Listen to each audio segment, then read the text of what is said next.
Саламатсыздар ма құрметті видео дәріс тыңдаушылар және студенттер. Бізде мектепке дейінгі психология бойынша практикум пәнінің бүгін 10-шы дәрісінің бейне дәрісі. Жалпы бүгінгі тақырып мектеп жасына дейінгі баланың психологиялық даму ерекшеліктерін бақылау және сипаттау. Бұл жерде тақырыптың мақсатына тоқталатын болсақ, мектеп жасына дейінгі баланың жалпы психологиялық даму ерекшеліктерін бақылау арқылы оның танымдық, эмоционалдық және әлеуметтік дамуын анықтап, жеке ерекшеліктерін сипаттайтын боламыз. Және де жоспарлар берілген. Үшінші слайдқа қарайтын болсаңыздар, бұл жерде жалпы мектеп жасына дейінгі балалардың жалпы психологиялық даму ерекшеліктері. Бұл жерде балалардың жастары 3 жастан 6 жасқа дейінгі баланың тұлғалық, эмоционалдық, танымдық және әлеуметтік дамуы қарқынды жүретін маңызды уақыттардың бірі деп айта аламыз. Ал бұл уақытта бала қоршаған ортаны танып білуге, сөйлеуге, өз ойын дұрыс жеткізуге қабілеттер дами бастайды. Ал қарым-қатынас жасау барысында дағдылары қалыптаса бастайды. Сондықтан да балалардың эмоционалдық, яғни эмоцияларын басқару бойынша ойын арқылы немесе қиялдау арқылы, шығармашылығы арқылы дами бастайды.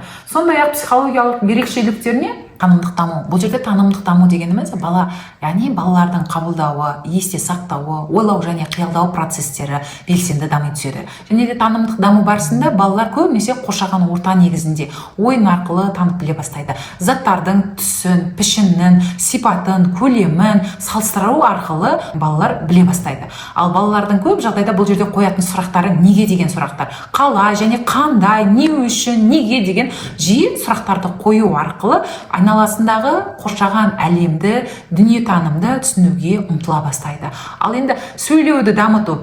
Бұл жерде сөйлеуді дамыту барысында біз балалардың сөздік қоры, оның жаңағы өз ойын еркін жеткізуге жағдай жасау және де қарапайым сөйлемдерді құрап, күрделі әңгімелер айтуға және де өз ойын еркін жеткізуге, дыбыстарды дұрыс айтуға және біртіндеп жаңағы тілдік қарым-қатынасты белсенді түрде дамытуға, сөйлеу мәдениетін қалыптастыруға, осы жерде тәрбиешілер мен ата-аналардың маңызы өте жоғары екенін айтуға болады. Бұл жерде сөйлеуді дамыту барысында көп жағдайда аудио, бейне, яки болмаса ертегі арқылы дамытуға болады. Тақпақтар, мақал-мәтелдер, жұмбақтар, жаңылтпаштар арқылы балалардың сөйлеу дағдыларын дамытуға жағдай жасайды. Ал енді эмоционалды дамыту бойынша бұл жерде біз көп жағдайда балалардың сезімдерін айқын көрініп тұрады. Олар қуанып тұрғаны, ренжіп тұрғаны, немесе ашуланып тұрғаны, қызғанып тұрғаны, бұлардың эмоцияларын жиі бақылауға болады, немесе жиі байқауға болады. Бұл жерде балалар эмоциясын біртіндеп түсініп, ол басқаруды үйрене бастайды. Бұл жерде балалар басқалардың көңіл күйін сезе бастайды. Бұл жерде мейірімділікпен, жанашырлықпен және де жеке осындай бір қасиеттер қалыптаса бастайды балаларда. Тәрбиешінің жылы қарым-қатынасы, ата-аналардың жылы қарым-қатынас қолдауы барысында баланың өзіне деген сенімділігі артып, эмоционалдық тұрақтылығы қалыптаса бастайды және қалыптасуына көмектеседі. Ал енді әлеуметтік даму бойынша жалпы бұл жерде қатарластармен, достармен, ересектермен қарым-қатынас жасауға, ойын ережелерін сақтауға, бір-бірімен келісуге, келісім жасай білуге үйренуі, ұжымда өзін дұрыс ұстауы, достық қарым-қатынасы, жалпы бұл жерде бала өзінің жаңағы үлкендерге еліктеп, мінез-құлқын нормаларын меңгеріп, және де олар қарапайым қоғамдық ережелерді түсіне бастайды. Сондықтан да бұл әлеуметтік даму барысында балалар өз орнын сезіп, басқалардың пікіріне және де басқалардың пікірін ескеруге дағдылана бастайды. Бұл болашақтағы әрбір балалар үшін әлеуметтік бейімделудің және қоғамға дұрыс қарым-қатынас жасауға, орнатуға негіз болады деп санаймыз. Ал енді мінез-құлық және де ерік-жігер дағдыларын қалыптастыру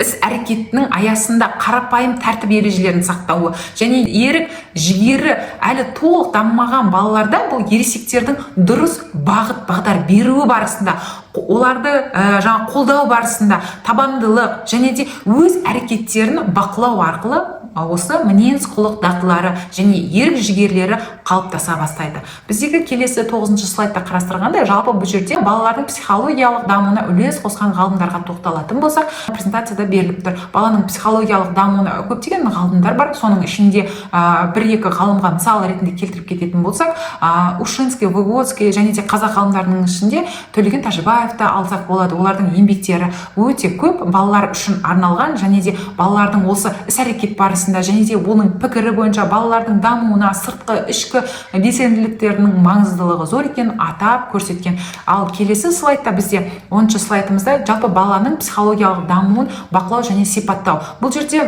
жалпы әдістер арқылы жүзеге асырылады. Әдістер бұл баланың мінез құлқы мен психологиялық ерекшеліктерін анықтауға және де сипаттауға, бағалауға мүмкіндік береді. Ал енді балалар психологиясында ең көп қолданылатын негізгі зерттеу іс-әрекеттерінің бірі бақылау және де эксперимент болып табылады.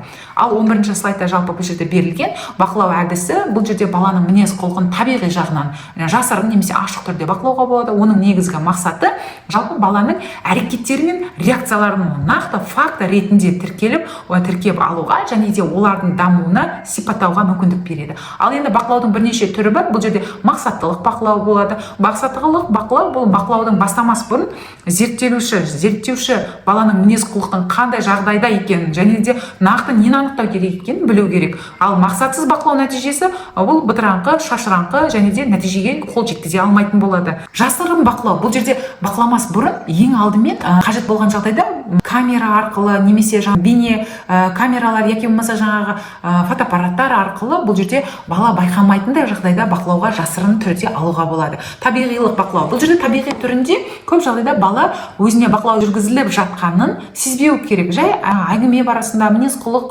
өзгеру барысында бұл жерде табиғи сол бақылау барысында көбінесе балаға таныс адам немесе тәрбиеші жүргізуге мүмкіндігі бар. Және де бақылау әдісі бұл көп жағдайда бақылау баланың мінез құлқын табиғи жағдайда жасырын немесе ашық түрде қадағалауға болады. Алынған нәтижені анықтап саралауға болады. Ал енді жаппай бақылау бұл жерде жүргізіледі, көп жағдайда баланың мінез құлқының кең ауқымын ұзақ уақыт бойы зерттеуді қамтиды. Мұндай бақылаудың нәтижелері көбінесе күнделікті түрде сақталады. Ал енді көптеген танымал психологтар өз балаларына жүргізген бақылау күнделікті қорытындысын жасап отырған. Ал енді біздегі келесі 13-ші слайдымыз бойынша жалпы бақылау нәтижелері арқылы балалардың мінез құлқының ерекшеліктерін сипаттау.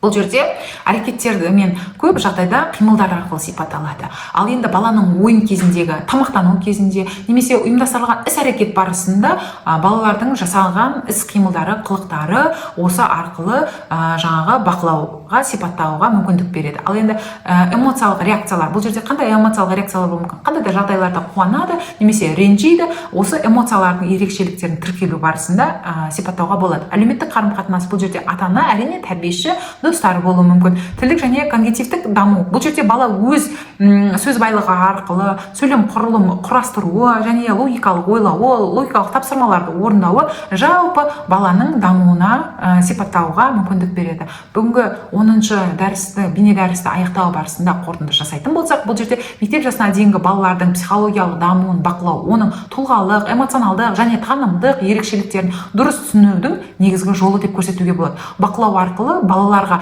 жаңағы қабілетін, мінезін, тұрақтылығын, олардың эмоциясын, тағы басқасын барлығын тәрбиеші немесе ата-ана арқылы дұрыс бағыт-бағдар беру арқылы бақылауға болады. Және де бұны психологиялық дамудың жүйелі түрде бақылауға мүмкіндік жан-жақты қалыптасуының маңызы зор деп айта алатын едік.